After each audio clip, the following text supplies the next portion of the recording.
ગુજરાતમાં દારૂ મળે છે તે બધા જ જાણે છે, પરંતુ કાર્યવાહી માત્ર કહેવા પૂરતી થાય છે.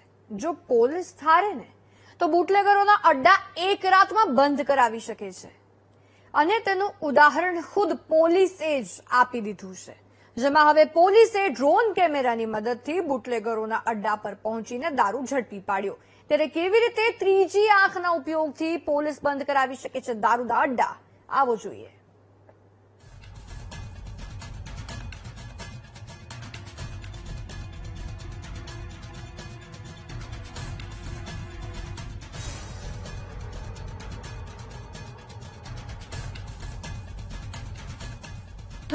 ને લઈને ગુજરાત પોલીસ એલર્ટ પર હતી.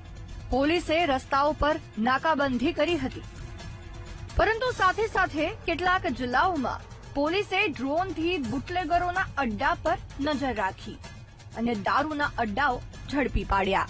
સૌથી પહેલા વાવ-થરાદ જિલ્લામાં પોલીસની કાર્યવાહીના આ દ્રશ્યો જુઓ. જિલ્લા પોલીસે ઓપરેશન સુદર્શન હેઠળ ડ્રોનની મદદથી સપરેડા અને ચાંદરવા ગામમાં સર્ચ કર્યું અને બુટલેગરના અડ્ડાને શોધી કાઢ્યો. આ સાથે જ બુટલેગરના અડ્ડામાં જમીનની અંદર છુપાવેલા દારૂના જથ્થાનો નાશ કર્યો.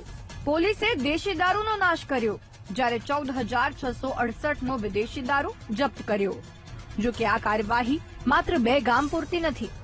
આગામી સમયમાં વાવ-થરાદ, સુઈગામ અને ભાભરમાં પણ સઘન ચેકિંગ હાથ ધરાશે. રાજ્ય સરહદ છે, આ આંતરરાજ્ય સરહદના જે રણ વિસ્તારના ગામડાઓ છે, આ ઉપરાંત જે એવા રિમોટ ગ્રામ્ય વિસ્તારો કે જ્યાં સતત પોલીસનું પ્રેઝન્સ શક્ય નથી અને ખૂબ મોટો વિસ્તાર આવેલો છે, આ ખૂબ મોટા વિસ્તારમાં ખૂબ જ ઝડપથી આખા વિસ્તારનું સર્વેલન્સ થઈ શકે એ મુજબ બાતમીના આધારે વાવ-થરાદ જિલ્લા પોલીસ દ્વારા ડ્રોનના માધ્યમથી ઝડપથી આ વિસ્તાર, આ જે રિમોટ વિસ્તાર છે એનો સર્વેલન્સ થઈ શકે એવી વ્યવસ્થા ઉભી કરી છે. દ્વારકા જિલ્લાના બરડા ડુંગરમાં નદીની ભેખડોમાં ધમધમતી દેશી દારૂની ભઠ્ઠીઓ પર પણ જિલ્લા પોલીસ દ્વારા ડ્રોન કેમેરાની મદદથી દરોડા પાડવામાં આવ્યા હતા.